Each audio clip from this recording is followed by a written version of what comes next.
सत्संगी जी, वैसे तो अनेकों बार आप जी के चरणों में आने का मौका मिला है और मिलता भी रहेगा। हजूर के साथ बड़े बड़े समागमों में दूर दूर से, जैसे अभी महात्मा बता रहे थे,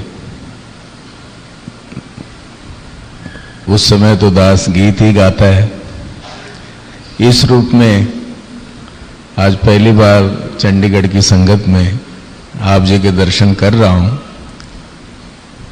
और मैं कोई गीत या विचार का गुलाम तो हूं नहीं, मैं तो साथ संगत का गुलाम हूं, सदगुरु का गुलाम हूं।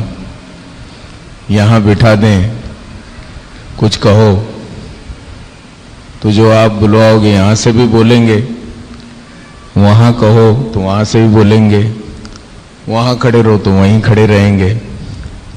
सत्संगत यहां पे बैठा हुआ था, लेकिन एक एक महात्माओं के चरणों के नीचे था दास। तो इस समय ऐसा ही प्रोग्राम बना, दास के बच्चे, मिसेज भी साथ में है। हमेशा तो दास मंसूरी जाता है बाबा जी के साथ, इस दफा जा नहीं पाया, तो वहीं से हुक्म हुआ माता जी का कि दिल्ली में गर्मी में क्या कर रहा है, उधर शिमला विमला चला जा। तो मैं बोला ठीक है माता जी। तो शास्त्री जी ने प्रोग्राम बनाया, सोलन, राजगढ़, शिमला। तो फिर लौटते समय यहां से होकर जाना, ऐसा उन्होंने कुछ बनाया। तो दास कुछ बातें आप जी के चरणों में रखूंगा। अभी आप भक्ति भरी रचना सुन रहे थे। भक्ति के भी प्रकार हैं। एक है वात्सल्य भक्ति, जो यशोदा और कृष्ण में था, कौशल्या और राम। एक है सखा भाव की भक्ति, जो अर्जुन की जो भक्ति कृष्ण के प्रति थी, वो सखा भाव है। वहां सखा भाव में आपस में बोल भी लेते हैं, हंस भी लेते हैं, थोड़ा क्यों भी, थोड़ा किंतु भी, अगर भी, मगर भी। भगवान ये मेरे रिश्तेदार है, कैसे मारूं, भगवान ऐसा क्यों, ये सखा भाव है। एक है दास भाव की भक्ति। अब दास भाव की भक्ति में अगर मगर क्यों किंतु कुछ नहीं। वो हनुमान की जो भक्ति थी राम के प्रति, उसको दास भाव की भक्ति कहते हैं। हनुमान को ये पता नहीं था कि मैं उड़ भी सकता हूं, कुछ नहीं मालूम था उनको अपनी शक्ति का। भगवान ने कहा तूने जाना है लंका में, भगवान ने कहा इसलिए मैं जा सकता हूं, ये उनके अंदर भाव था। ये दास भाव की भक्ति है, इसलिए उनके मंदिर बने, दास भाव की भक्ति। एक है प्रेमा भाव की भक्ति, वो इन तीनों से ऊंची है। यहां हनुमान के बहुत मंदिर हैं, राम के कम हैं, लेकिन अलग हैं। अब प्रेमा भाव की भक्ति जो राधा की कृष्ण के प्रति थी, वहां अलग नहीं है, वहां राधे कृष्ण है। आप आजकल मंदिरों में देखते होंगे राधा कृष्ण राधा कृष्ण, वो उनकी पत्नी नहीं है। वो तो जब कृष्ण चले गए तो कभी मिले ही नहीं, इतिहास आप पढ़िए। प्रेमा भाव की भक्ति, प्रेम, जहां प्रेम, प्रेमी, प्रियतम, जहां प्रेम है वहां प्रेमी, प्रेम, प्रियतम, या भगवान, भगत, भक्ति, तीनों अलग नहीं रहते, एक हो जाते हैं। वो बहुत ऊंची भक्ति है। साथ संगत, अक्सर दास कभी कभी एक बात कहता है कि गुरु का हम पर इतना बड़ा उपकार है, इतने बड़े एहसान है हम पर, हम नहीं चुका सकते किसी भी तरह। गुरु के लिए हम कुछ भी नहीं कर सकते। 1,00,000 चरणों में रख दिया, कुछ नहीं किया। 1 करोड़ रख दिया, तब भी गुरु को हम कुछ नहीं दे सकते, कुछ नहीं कर सकते। हम इस चंडीगढ़ के मालिक हैं, चंडीगढ़ ही दे दिया, तब भी हम गुरु को कुछ नहीं दे सकते। हम इंडिया के मालिक हैं, पूरा भारत अब मेरा है, भारत ही रख दूं चरणों में फिर भी हम गुरु को कुछ नहीं दे सकते। संसार के मालिक हो जाएं पूरी दुनिया के और दुनिया ही रख दें चरणों में तब भी गुरु को कुछ नहीं दे सकते। एक ही लोग देंगे ना, गुरु ने तो दोनों लोगों की दौलत हमारी झोली में डाली है, तब भी कहते हैं हम गुरु को कुछ नहीं दे सकते। गुरु के शरीर पर शरीर के टुकड़े टुकड़े डालकर, गुरु के चरणों में अपने शरीर के टुकड़े टुकड़े डालकर रख दें, कहते हैं फिर भी गुरु को कुछ नहीं दे सकते। तुम तो एक ही बार मरोगे, महात्मा बताते हैं गुरु ने 84 लाख बार मरने से बचाया। गुरु के लिए हम कुछ भी नहीं कर सकते। फिर महात्मा बताते हैं महाराज फिर क्या करें? तो महात्मा फिर उसका जवाब भी देते हैं, कहते हैं गुरु से प्रेम कर सकते हैं, खूब प्रेम कर सकते हैं, अनन्य प्रेम, निष्काम प्रेम, निष्कपट प्रेम, निश्चल प्रेम। उसमें प्रेम करके स्वार्थ नहीं होना चाहिए कि प्रेम के बदले हमें ऐसा मिलेगा। राधा का प्रेम ऐसा था, राधा कहती है अपनी सखियों से, हे सखियों मैं इतना कृष्ण कृष्ण कृष्ण कृष्ण कर रही हूं, ऐसा लगता है कि मैं कृष्ण ही हो जाऊंगी। अगर मैं कृष्ण हो गई तो मैं प्रेम किससे करूंगी? मुझे डर लग रहा है। आगे से सखियां समझाती हैं, कहते घबराती क्यों है, तू कृष्ण हो गई तो कृष्ण राधा हो जाएंगे, प्रेम का सिलसिला चलता रहेगा।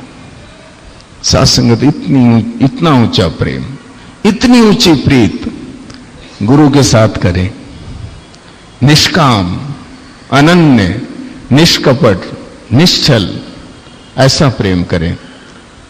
राधा की बात आती है, मैंने एक दिन ऐसा कहा तो एक महात्मा कहते हैं, ऐसे बैठे हुए थे, मैंने कहा गुरु से खूब प्रेम कीजिए। वो कहते हैं महाराज आप तो कर लोगे, हम कैसे करें? दास ने बोला क्यों? कहते हैं आप तो साथ में रहते हो, गले भी लग जाओगे, हाथ भी चूम लोगे, खाना भी खिला दोगे। आप लोगों के पास हम जाते हैं, आप तो मिलने भी नहीं देते हो वहां, हम कैसे प्रेम करें, किस तरह से करें? तो वहां भी एक प्रसंग आता है।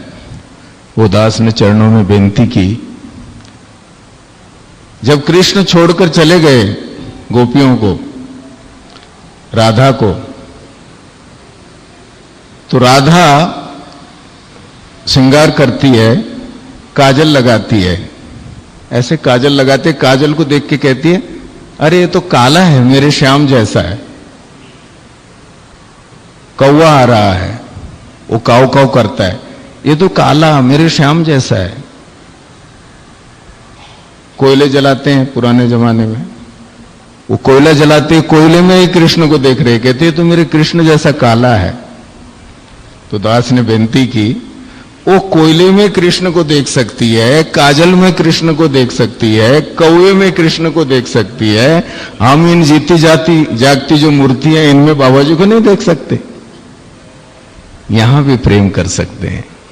जो प्रेमी होंगे वो कहीं भी अपने प्रियतम को देखकर प्रेम कर सकते हैं।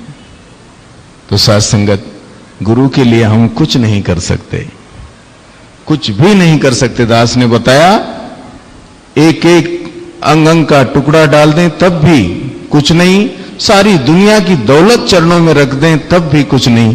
क्या कर सकते हैं? गुरु से प्रेम कर सकते हैं, निष्काम प्रेम कर सकते हैं। तो साथ संगत जी, अक्सर महात्मा बताते हैं कि भक्ति में जो है वो शर्तें नहीं होनी चाहिए। दास ने ही एक गीत लिखा था, गजल थी, सजदे भी करे शिकवे भी करे, ये भक्ति का दस्तूर नहीं, भक्ति है नाम समर्पण का, इसमें शर्तें मंजूर नहीं। तो कहने का मतलब साथ संगत, प्रेम करें, निष्काम भाव से करें। ये तो कुछ भक्ति की बातें, प्रेम की बातें हैं, हम घर के ही लोग बैठे हैं। हम सत्संग सेवा सुमरन क्या है? ये भक्ति के आधार हैं, श्रृंगार हैं। भक्ति के साथ इनका संबंध है। सत्संग में आते हैं, सेवा करते हैं, सिमरन करते हैं, ये श्रृंगार हैं। तो हमको सत्संग का मतलब क्या है, सिमरन का मतलब क्या है, सेवा का मतलब क्या है? जो बाबा जी से मुखार बिंद से सुनता है दास। सत्संग जी एक बार किसी महात्मा के घर चले गए, अभी 1 साल 2 साल पहले की बात है। तो दास बॉम्बे चला गया। हमारे यहाँ बैठे महात्मा बॉम्बे में जो रहते थे, तो मुझे कहीं ऐसी ड्यूटी लगी थी, कांता माता जी ने भेज दिया था सत्संग में। तो मेरे को कहा था कि वो जरा भूमि सेवा, लैंड सेवा के लिए बोल देना। तो हम चाय पे बैठे थे, तो मैंने वहां जिक्र किया। वो महात्मा कहते हैं, सिंपल से महात्मा थे, कि जगत जी के हाथ में आप अपनी मिसेज से कहते हैं 10,000 रुपये दीजिए सेवा के लिए। तो कुछ बातें होने लगी। घबराइए मत, बाबा जी अगले महीने 20,000 दे देंगे। तो दास को थोड़ा मजाक सूझी। मैंने कहा महाराज आप मेरे हाथ में मत दो, वहीं जाके दो। कहते क्यों? मैंने बोला बाबा जी ने अगर 20,000 नहीं दिए तो आप मुझे पकड़ोगे। सेवा का मतलब ये नहीं है 10 का 20, तो ये तो सट्टा बाजार में होता है। सेवा का मतलब है कि दाहिने हाथ से दान करो, बाएं हाथ तक को खबर नहीं होनी चाहिए। अभी दास ने कहा कि हम गुरु को क्या दे सकते हैं? सेवा हम अपने आनंद के लिए, अपने सुख के लिए कर रहे हैं। फिर अगले महीने 10 के 20, क्या पता 10 करोड़ दें गुरु, और अगले महीने ही क्यों, कल दे, और कल ही क्यों, 30 साल बाद दे, 40 साल बाद दे। दातार की मर्जी है, ये दातार की मर्जी है, देने वाले की मर्जी है। हमारी मर्जी क्यों चलाएं हम? ना दे, ना भी दे तो हम अपना क्या दे रहे हैं? अपना कुछ दे रहे हैं? जो दातार का, दातार को दे रहे हैं। हम जब पैदा हुए थे, दुनिया में आए थे, क्या लेके आए थे? वैसे भी तन मन धन ज्ञान लेते समय क्या बोला था? आपका है, निरंकार का है। तो इस किस्म की सेवा ये सेवा नहीं है, या दिखावे की सेवा कोई सेवा नहीं है। सेवा करके भूल जाना, याद नहीं रखना, वो सेवा है। हम सत्संग सेवा सिमरन का जो जिक्र करते हैं, दास ने बताया कि दाहिने हाथ से ऐसे लुटाएं, इस हाथ तक को खबर ना हो, भूल जाएं कि हमने कभी सेवा की थी। वो सेवा परवान भी होती है और वो सेवा फलदायक भी होती है। फिर साथ संगत इंग्लैंड में बाबा जी ने एक विचार किया, दास भी साथ में था, सिमरन के ऊपर कहा गया है कि श्वास श्वास सिमरो गोविंद। अब श्वास श्वास सिमरने का मतलब, अब दास यहां पे बैठा है, कुछ बात कर रहा है आपके साथ। श्वास श्वास सिमरने का मतलब ये नहीं है तो ही नंकार, तो ही नंकार, तो ही नंकार, तो ही नंकार, ये नहीं है। बाबा जी ने कहा। अब हम दुकान पे बैठे हैं, ग्राहक आ रहे हैं, काम भी तो करना है। जैसे हाथ कारवल दिल यारवल वाली बात, वहां पे तो ही नंकार, तो ही नंकार, तो ही नंकार कर रहे हैं। वो ग्राहक चला जाएगा, बोलेगा पता नहीं क्या हो गया इनको। एक एहसास का नाम, मैं निंदा कर रहा हूं, किसी की बुराई कर रहा हूं, अरे निरंकार में से ही पहले तो निरंकार में से ये जा रही है बुराई। अंदर से सोच रहा हूं ये निरंकार में से जा रही है, ये एहसास, ये सिमरन है। मेरे कदम बहक रहे हैं, अरे देख रहा है मुझे, चारों तरफ परमात्मा है, क्या कर रहा हूं मैं, ये एहसास, ये श्वास श्वास सिमरना है। एक महात्मा ने हमें चाय पे बुलाया, हम चले गए। वो महात्मा के घर में ताला, हम पहले वहां खड़े, 10 मिनट में हाँफते हुए महात्मा आ गए। कहते हैं जगत जी माफ करो, वो गाड़ी खराब हो गई थी, बस में धक्का मुक्की में आया हूं, पहली बार बस में चढ़ा हूं, मुझे क्षमा कर देना। साथ में उनका नौकर भी था 10 साल का, 10-12 साल का। उन्होंने ताला खोला, अंदर गए, नौकर ने चाय वाय बनाई वहां पे, जो भी समझिए। तो मेरे से कहने लगे, आज मैं बस में बड़ा परेशान हुआ जगत जी, एक लंबा चौड़ा डोले तगड़ा पहलवान जो है मुझे यूं करे, लेकिन मुझे निरंकार का एहसास था, भय था, मैंने उसको कुछ नहीं बोला। तो दास ने कहा, महाराज ठीक है, ऐसा ही करना चाहिए। तो वहां चाय देते देते वो बच्चा था, उसके हाथ से कोई बर्तन टूट गया, वही महात्मा उसको उठ के थप्पड़ मार रहा है जोर से। तो दास ने कहा, महाराज जी वो बस में पहलवान से डर रहे थे कि निरंकार से डर रहे थे? आपने से बलवान अगर कोई आ जाए तो जानवर भी नजदीक नहीं आते, अगर शेर जंगल में आ जाए तो सारे भाग जाते हैं। जो खुदा का बंदा है, नेक बंदा, जो गुरु का सच्चा गुरसिक है, वो तो कमजोरों से डरता है, निर्बल से डरता है, निर्धन से डरता है, जन जन से डरता है, वो सबसे डरता है, सब भय खाता है। इसमें मेरे प्रियतम रहते हैं, इसमें मेरे मालिक का निवास है, इसका दिल न टूट जाए। इस एहसास का नाम सिमरन है।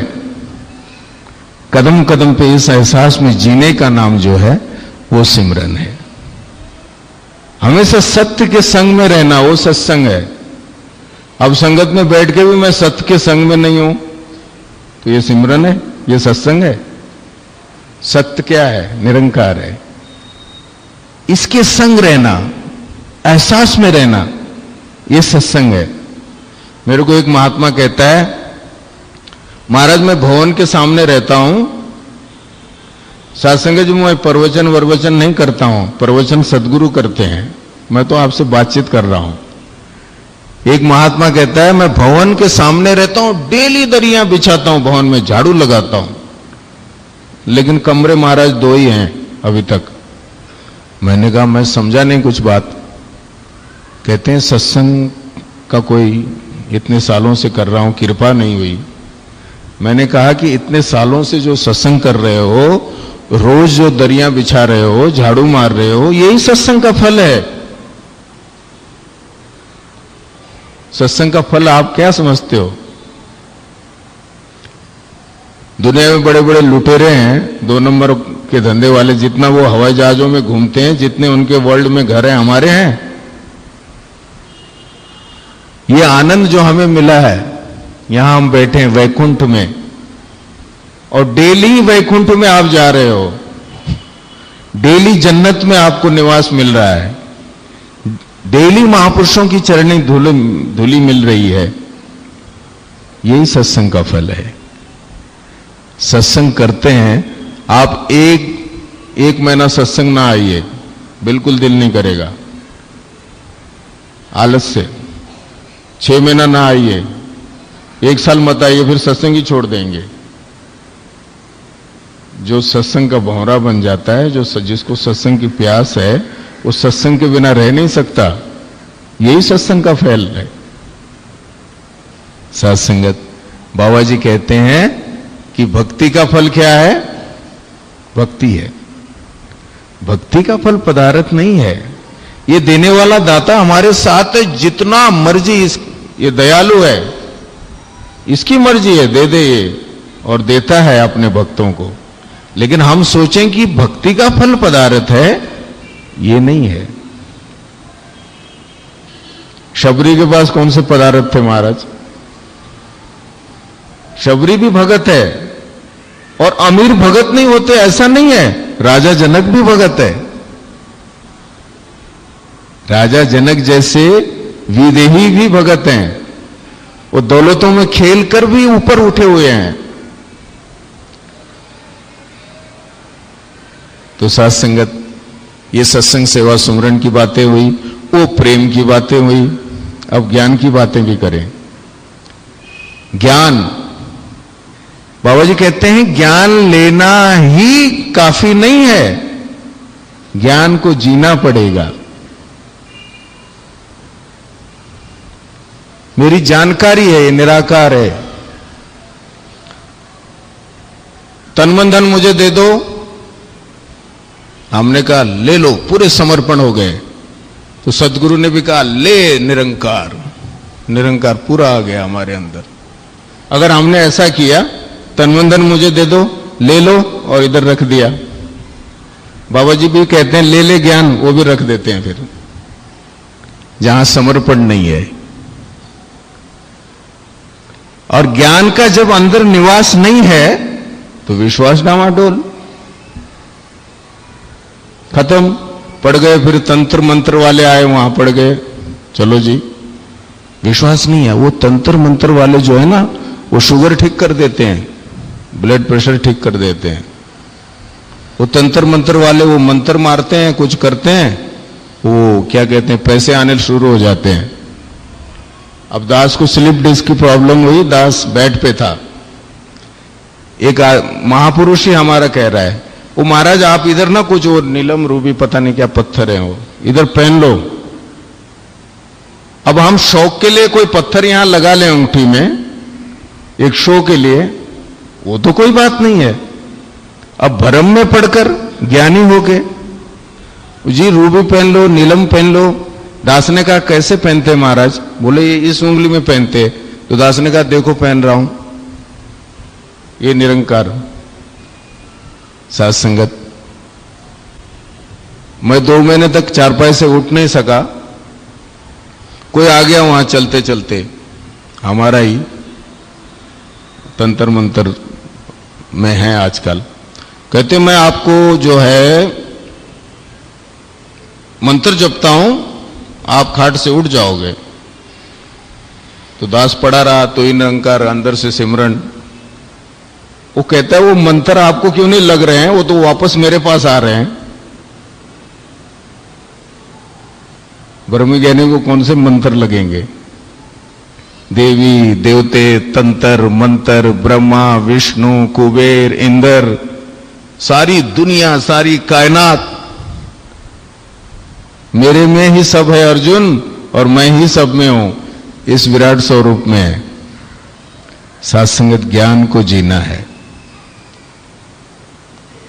एक जानकारी है, परमात्मा ये है ज्ञान। इससे हमारी दोस्ती कितनी है, इसको प्राप्त किया है कि नहीं हमने? देश का प्रधानमंत्री, मुझे नाम नहीं मालूम, क्या कौन है? मनमोहन सिंह जी। जानकारी है, क्या दोस्ती है? दोस्ती हो जाए तो हम देश में बड़े से बड़ा काम कर सकते हैं। प्रहलाद की दोस्ती हुई, आग पे बैठा फिर भी जला नहीं, ज्ञान यही है। मीरा की दोस्ती हुई, विष पीने के बाद भी कोई असर नहीं, ज्ञान यही है। निरंकार चल तू प्रकट हो जा, उस महात्मा का काम कर देना। महात्मा बैठ के जब सिमरन करते हैं उसका काम हो जाता है, क्योंकि दोस्ती है। और ये भी बता दीजिए, आपको पता होगा दोस्ती क्यों होती है आदमी में? जब स्वभाव मिलते हैं, वो यार इससे मेरा स्वभाव ही नहीं मिलता, जमेगी नहीं बात, क्या दोस्ती करें? और निरंकार का स्वभाव क्या है? निरंकार किसी से वैर रखता है? निर्वैर है। एक बार आप भी बोलिए, निरंकार किसी से कपट रखता है महापुरुषों? बोलिए, निष्कपट है। निरंकार निर्मल है, कोई मैल नहीं है। निरंकार निष्पाप है, निर्विरोध है। अब इसके साथ दोस्ती करने के लिए हमको ऐसा स्वभाव बनाना पड़ेगा ना, निष्कपट बनना पड़ेगा। आओ जी आओ, और अंदर कपट। ये बाहर वाले को तो ठग लेंगे, जो अंदर बाहर है उसको कैसे ठगेंगे? निश्चल, निरंकार निश्चल है, निर्वैर, बिल्कुल वैर नहीं रखता किसी से। अब स्वभाव जब दोनों के एक होंगे फिर तो दोस्ती होगी ना। तो ज्ञान को जीने का मतलब है कि आहिस्ता आहिस्ता निरंकार की तरफ जाना, निरंकार जैसा होना। ये सत्संग क्यों रखते हैं बाबा जी? नहीं तो ज्ञान देने के बाद जरूरत ही नहीं है सत्संग की, घर में बैठे रहिए। निरंकार की तरफ ले जाने के लिए सत्संग रखते हैं। निरंकार की तरफ ले जाने के लिए बोलना भी गलत होगा, निरंकार ही हो जाने के लिए सत्संग रखते हैं। तो सत्संगत ज्ञान को जीना जरूरी है, इस निरंकार जैसा होना जरूरी है। निर्विकार, निर्वैर, निष्कपट, निर्मल, निष्पाप होना जरूरी है। सत्संगत ज्ञान की बातें हुई। मेरे को आपकी कृपा से टूर में तो साथ में रहना ही पड़ता है बाबा जी के साथ। कोई कोई महात्मा जानते हैं, कोई जानते नहीं होंगे। मेरी ड्यूटी भी बाबा जी के कमरे में ही होती है दिन में। ये बाबा जी का ऑफिस, ये बेडरूम, यहां ड्राइंग रूम, यहां दास बैठता है। कोई टेलीफोन आया, कुछ आया। अब मिलने वाले आते हैं, मांग किस किस्म की मांगना। गुरु के पास अगर हम जाते हैं, बाबा जी दास का ध्यान है, दास कपड़े की दुकान खोल ले, बाबा जी कहते हैं खोल लो। साल भर आगे कहते हैं बाबा जी वो दुकान चली नहीं, आप जी ने कहा था। ये बाबा जी ने कहा था, हम पहले ही बोल अंदर क्या सोच कर गए थे, खोल लो कपड़े की दुकान। दास का दावा है, पूरा समर्पण हुई है। बाबा जी क्या करूं? बाबा जी कहेंगे मूंगफली बेच सड़क पर, अगर बरकत नहीं पड़ी तो मुझे पकड़ लेना आप। अगर बाबा जी कहें, हमने कहलवाया वो नहीं, अगर बाबा जी कहते हैं। साथ संगत मांग 3:30 बजे तक नमस्कार हो रही है, बाबा जी खाने के लिए बैठे हैं, हम लोग खाना वाना दे रहे हैं वहां, दिलबाग मैं सारे थे वहां पे। बाबा जी ने कुर्ता यूं किया, आप खाने के लिए हाथ धोकर आए तो दौड़ दौड़ कर शास्त्री जी आ गए। कहते हैं बाबा जी एक महात्मा रह गया, बड़ा परेशान है, जरा बाहर आइए। हजूर खाना छोड़कर बाहर गए। हजूर ने कहा हाँ जी क्या बात है? वो महात्मा कहता है मुझे लूज मोशन है। बाबा जी कहते हैं डॉक्टर के पास नहीं गए? बाबा जी ने कहा लूज मोशन जब होता है तो मैं भी डॉक्टर के पास जाता हूं। ये मांग नहीं,